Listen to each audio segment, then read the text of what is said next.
vocês? Eu sou a tia Marjorie, professora de Geografia, e nessa primeira unidade nós vamos estudar um tema muito legal. O tema do livro de vocês é Conhecendo o Mundo e o Brasil. Nesse primeiro capítulo, nós vamos estudar como o mundo é. Pronto, então, tá curioso já para poder saber o que é que a gente vai ver? Então vem comigo, roda a vinheta.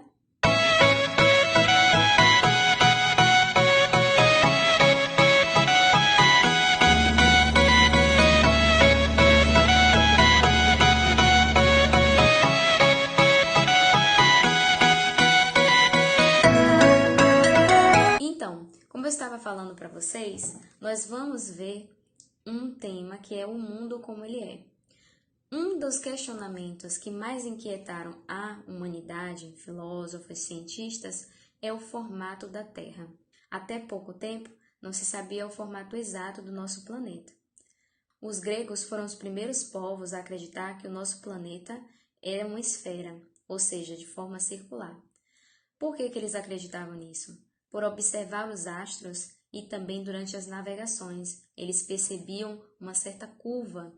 Mas a forma esférica da Terra só foi mesmo comprovada com o lançamento dos satélites. A partir do lançamento dos satélites foi que foi possível ver a real forma da Terra.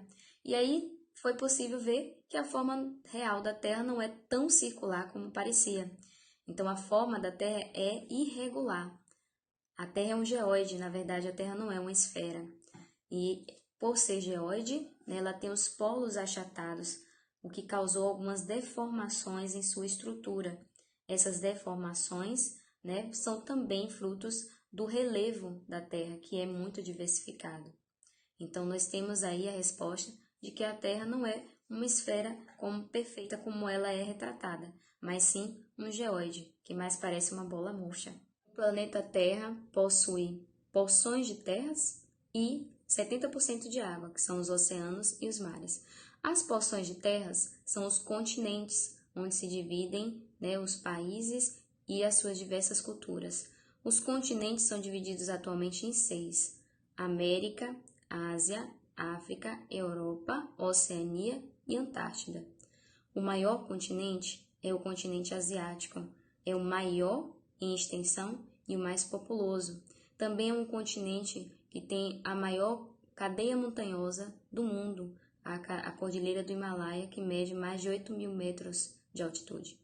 Então, tem características de países muito populosos, nós podemos citar 2, que são a China e o Japão, e fazem parte do continente asiático, que tem uma grande diversidade de culturas, diversidade de povos também. O segundo maior continente é o continente americano, que é o nosso continente, onde nós habitamos no Brasil. O continente americano possui uma extensão grande e é dividido em 3 Américas diferentes: a América do Norte, a América Central e a América do Sul, onde nós estamos, onde nós vivemos. A América do Norte são os países que falam a língua inglesa. A América Central e parte da América do Sul falam também a língua espanhola. Apenas o Brasil fala a língua portuguesa. Então, nós temos uma diversidade de economia, nós temos uma diversidade linguística também e, principalmente, a diversidade econômica. Nós somos um país subdesenvolvido e a parte norte de países desenvolvidos. Então, essa é a característica principal do continente americano. O continente europeu é um continente histórico. Histórico porque foi um dos continentes, um dos primeiros continentes a saber, historicamente, que desbravou outros continentes, outros países e difundou várias culturas. Então, o continente europeu é um continente histórico, muito importante para a história do mundo, possui uma grande força política e força monetária. Possui uma própria moeda, que é o euro, onde tem um pacto com vários países. O continente africano é um continente muito extenso, e um continente com várias paisagens diferentes, paisagens naturais diversificadas, como o deserto do Saara, savanas e uma fauna e flora também específicas. Nós temos o continente africano, um dos maiores potenciais em minérios, pois lá tem muito ouro, muito diamante, muito petróleo. Então é um continente muito rico em diversidade cultural, rico em minerais, rico em extensão também e rico em história. Nós temos também o continente Oceania. Esse continente é bem específico porque é um continente novo, né, chamado de Novo Continente. Tem países diversificados, né? Nós temos a Austrália e temos a Nova Zelândia. Na Austrália nós temos uma fauna específica, né, de animais como o canguru, o koala, e nós temos também um povo, que é o povo aborígene, e a Nova Zelândia, que é um país muito gelado, né, e é um país que também tem uma cultura diversificada e tem atraído muitas pessoas. Então, a Oceania dos continentes é o mais novo e o que está ganhando mais população ultimamente. E nós temos, por fim, o continente Antártida. O continente Antártida é bem interessante. Em 1959, vários países assinaram o Tratado da Antártida para transformar aquelas terras em terras de estudos, pois a Antártida possui uma extensão de terras, né, por isso que é denominado um continente, não é só gelo, e pode ser estudado, como já vem sendo estudado, como um refúgio climático, né? Um laboratório de climas a céu aberto. Então, é estudado na Antártida a evolução do buraco da camada de ozônio, é estudado na Antártida o solo de permafrost, que é o solo que armazena carbono. É também estudado na Antártida as variações climáticas que nós recebemos através da poluição do ar. Então, vários estudos são feitos na Antártida e esse é um continente estudo, como é apelidado. Vale lembrar que a Antártida é o único continente que não tem população ativa e também não tem países. É um continente estudo. Então, nós verificamos que a Antártida possui várias bases de estudos, né? Estudos climáticos. Uma dessas bases é a base do comandante Ferraz, que fica na ilha do Rei Jorge. Estudos climáticos e estudos de poluição da atmosfera. Vale lembrar também que os continentes têm essas formas atuais hoje, mas nem sempre foi assim. No início da evolução do nosso planeta, os continentes estavam todos agrupados em uma única massa continental, que era chamada de Pangeia. Então, acredita-se que os continentes eles já foram unidos, né? E já fizeram parte de um mesmo emaranhado de terras. Por isso que a gente encontra desenhos semelhantes, por exemplo, entre o Brasil e o continente africano, e como se estivesse saindo de um quebra-cabeça, né? A impressão que nós temos dos continentes é que em determinados momentos eles se encaixam com outros bem distantes, como se tivessem feito parte de um quebra-cabeça no passado. Então, vale lembrar que nós já tivemos uma escala de evolução onde esses continentes estiveram juntos e hoje se encontram dispostos em porções separadas. A separação entre os territórios, né, ou seja, entre um país e outro, pode ser feita por uma barreira natural. Que é isso? Um rio, uma montanha, um morro. Então, essas são as barreiras naturais que comumente separam um país ou outro, né? Um país de outro, né? Um território de outro. Mas existe uma questão bem peculiar que o livro de vocês na página 92 trata, que é a questão do país do Egito. O Egito ele é um país que metade está no continente africano e outra metade está no continente asiático. Então, o Egito ele está com seu território ocupando dois continentes diferentes. E aí, as barreiras físicas elas não vão ser apenas barreiras que vão separar, mas os tratados políticos é que vão, né, os tratados políticos, econômicos é que vão gerir aí essas barreiras. Além dos continentes, né, de todos os continentes que nós vimos e de todas as questões pertinentes aos continentes, nosso planeta Terra também é conhecido como planeta azul, planeta água, porque tem uma grande quantidade de massa de água. 70% do nosso planeta é composto por água, por oceanos e mares, né? Há uma diferença entre oceanos e mares. O oceano, ele é mais extenso, é uma porção de água salgada mais extensa e que separa os continentes.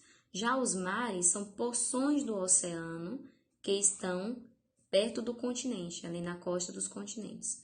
Então, os oceanos e mares, eles têm essa distinção. Dentro dos oceanos, né, a gente tem uma divisão de acordo com o tamanho e de acordo também com a profundidade. Nós temos 5 oceanos diferentes: o Oceano Pacífico, o Oceano Atlântico, o Oceano Índico, o Oceano Ártico e o Oceano Antártico. Entre esses, o oceano maior é o Oceano Pacífico. Além de ser o maior em extensão, também é o maior em profundidade.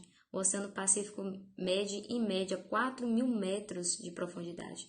E nas fossas das Marianas, que é a fossa maior que nós temos no nosso planeta, pelo menos a mais estudada, mede mais de 11.000 metros de profundidade. Então, fica no Oceano Pacífico, que também tem águas mais geladas do que o Oceano Atlântico.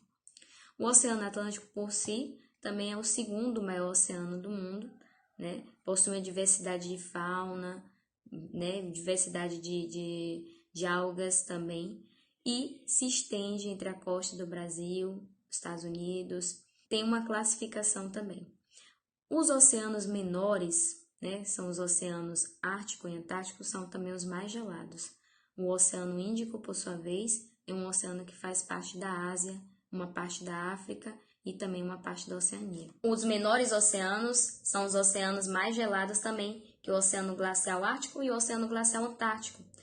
Os oceanos, em todas as suas diferenciações, são essenciais para a vida na Terra, pois eles equilibram o clima do nosso planeta e também são fonte de sobrevivência, pois nos fornecem alimentos, né? A pesca de animais marinhos, o transporte de pessoas, o transporte de mercadorias. Então, nós temos uma rede marítima, um território marítimo, podemos dizer assim, que nos fornece todas essas características que a gente também encontra no continente. Então, as águas, os oceanos, eles são importantíssimos para a nossa vida, a nossa sobrevivência e para o equilíbrio do clima no planeta. Sobre oceanos, continentes, agora cabe uma representação da Terra. Como é que a gente pode ter uma visualização desses continentes e esses oceanos? A gente precisa representar a Terra em um planisfério ou um globo. Então, eu trago para vocês as duas formas. O globo terrestre, que está aqui à minha mão, ele é utilizado mais como exemplo de como a Terra é. Então, ele é feito de forma redondinha, né, forma esférica perfeita, representando o eixo da Terra, ó, que a Terra está no eixo angular. Vocês estão conseguindo ver agora?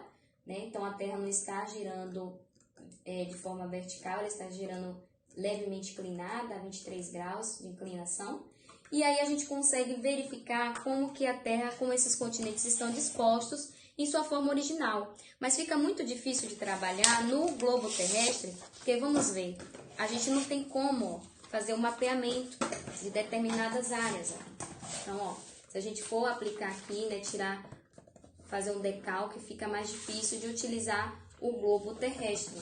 Então, essa é a diferenciação de ter várias formas de representação, para a gente verificar qual a forma que a gente pode utilizar e pode aprender e compreender mais sobre esses continentes e sobre a forma física da Terra. Então, como é que a gente pode utilizar essa forma e trabalhar com esse material? Com o planisfério terrestre. Então, eu trago para vocês aqui um mapa, ó, em planisfério. Então, o mapa em planisfério, ele é mais fácil de trabalhar, porque a gente consegue identificar, ó, as coordenadas geográficas, que são essas linhas imaginárias, as linhas de latitude e as linhas de longitude. Então, a gente consegue também ter a escala, que a gente não consegue ver a escala do mapa mundi, né? Ela não aparece geralmente. Então, a gente já consegue ver a escala, a rosa dos ventos, a gente consegue ver outros elementos que a gente não consegue ver no globo terrestre. Outra possibilidade também, se trabalhar com um planisfério, né, que é essa representação em uma folha de papel, ou seja, plana, de forma plana, é a praticidade que a gente tem de trabalhar com isso. Então, a gente pode dobrar, a gente pode guardar, a gente pode levar para qualquer lugar, o que fica mais difícil de fazer com o globo, né? Por causa do seu formato, do seu material. Muitas vezes, a gente tem globo de vários materiais para poder, né, verificar isso. Então, a gente tem o planisfério e o globo, que são formas de representações mais usuais, mas a gente tem outras formas de representações que é justamente para poder pegar áreas que são abauladas, né? Que são mais achatadas, que são as representações cônicas, onde a gente tem a representação dos polos, a gente pode utilizar para os polos, e a representação plana também, que é utilizada para os polos também, tá? Para a gente verificar como é esse território do polo, certo? E aí a gente vai ter essas linhas imaginárias, que são as linhas de paralelo e meridiano, ou latitude e longitude, certo? Então, a gente vai verificar agora como é que o meridiano de latitude e longitude, ele é essencial para a gente, né? As coordenadas geográficas, elas aparecem para a gente de uma forma essencial. Então, no livro de vocês, lá na página 102, já finalizando o nosso conteúdo, a gente consegue ver que está retratado as linhas imaginárias que dividem o planeta. Então, o planeta ele não está dividido nessas linhas imaginárias, tá? O planeta ele está dividido imaginariamente, ele não está dividido de fato. Então, existem linhas imaginárias chamadas de meridianos, que são essas que cortam, né, longitudinalmente o nosso planeta a 180 graus. E nós temos também as linhas de paralelos, que são essas linhas que cortam o nosso planeta no Trópico de Equador. Agora que nós já vimos os tipos de representação em globo e em planisfério, nós podemos voltar os nossos olhares para o planisfério para entender o que são essas linhas imaginárias que nós conseguimos encontrar aqui nessa figura. Então, no planisfério, a gente consegue trabalhar com as linhas imaginárias que cortam e dividem o nosso planeta em hemisférios. Então, a linha paralela, que são essas linhas aqui, ó, na horizontal, elas são linhas que dividem a Terra a partir do hemisfério, a partir da linha do Equador.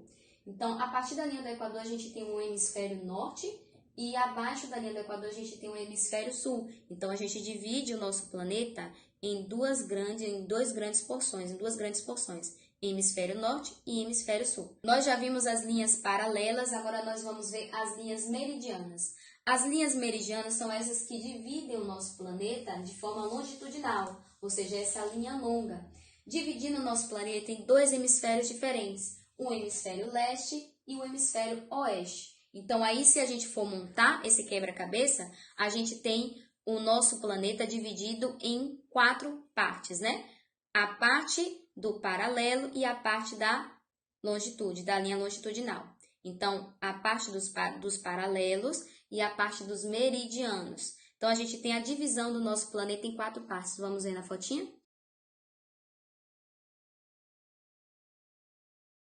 Então, quando esses dois pontos se encontram, essas duas linhas imaginárias se encontram, quando a linha de meridiano, né, encontra com a linha de paralelo, a gente tem aqui, o encontro disso aqui, o nome de coordenadas geográficas. Então, é nesses encontros que a gente tem as coordenadas geográficas da nossa imagem, do nosso mapa. E a gente pode utilizar essas coordenadas geográficas para nos localizar, porque cada coordenada geográfica dessa, ó, tem um grau, certo?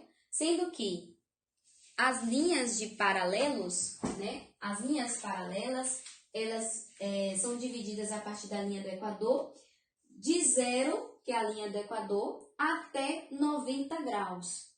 A linha longitudinal, que é dividida pelo meridiano de Greenwich, ela vai de 0 a 180 graus. Então, as linhas longitudinais, elas são o dobro das linhas paralelas, certo? Então, elas dividem a porção do leste em 12 linhas de meridianos. Então, elas dividem os hemisférios leste e oeste em 12 linhas de meridianos, 12 meridianos. 12 meridianos para leste, 12 meridianos para oeste. Juntando essas 12 linhas de um lado e 12 linhas de outro, nós temos 24 linhas, que a gente vai aprender no outro capítulo para que serve. E as linhas ao norte, né? As linhas ao norte e as linhas ao sul, nós temos também a disposição de 9 linhas. 9 linhas ao norte, 9 linhas ao sul. Então, por exemplo, quando a gente vai fazer um cálculo de coordenada geográfica, que vai ser o nosso próximo tema, a gente vai trabalhar sempre com latitude, que são as linhas paralelas, e longitude, que são as linhas meridianas, certo? Ficou claro? A gente vai ver isso no próximo capítulo. Agora nós vamos relembrar o que nós vimos nesse capítulo 1, para que vocês fiquem ligadinhos e a gente comece a fazer um bom trabalho no capítulo 2, certo? Vem comigo, vem relembrar? Então, nós vimos que o formato da Terra não é esférico. Esse formato era muito especulado por cientistas, por filósofos, e foi constatado com o uso de satélites que a Terra, na verdade, é um geóide, porque ela tem os polos norte e os polos sul, né? Ou seja, os seus polos achatados. E isso fez algumas deformidades nas laterais do nosso planeta, formando um geóide, ao invés de uma esfera, como nós habitualmente estamos acostumados a acreditar. Depois nós vimos que a Terra, o planeta Terra, também tem porções de terra e tem 70% de água.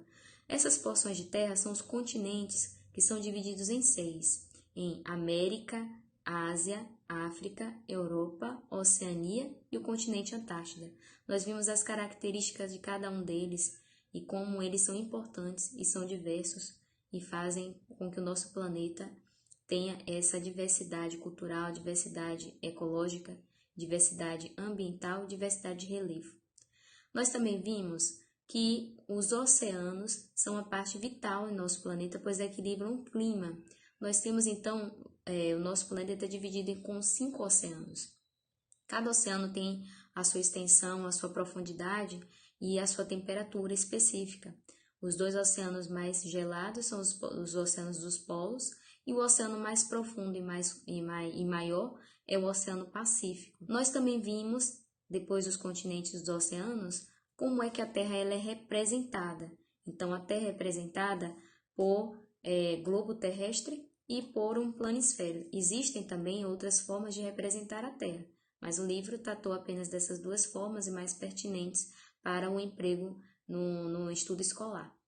Então, a gente viu como é trabalhar com o globo, qual a sua aplicabilidade, que é informar como a Terra é em seu formato original, ou seu formato aproximado.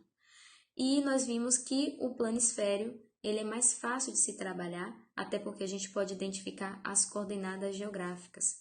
E aí sim, a gente entra em um outro tema, que são as linhas imaginárias criadas para facilitar a localização de qualquer ponto na Terra. A intersecção, ou seja, o encontro entre a linha de paralelo, ou seja, a latitude, e a linha de meridiano, ou seja, a longitude, formam o que a gente tem como coordenadas geográficas. Cada linha dessa tem graus, certo? Então, quando a gente tem a coordenada geográfica, a gente vai receber em graus a latitude e em graus a longitude. E através disso a gente pode localizar qualquer ponto em qualquer parte do planeta. Então, nós vimos dessa forma todo o conteúdo do capítulo 1. Espero que vocês tenham gostado, que tenham tirado algumas dúvidas. E nós nos vemos nas aulas online. Um beijo da tia Marjorie.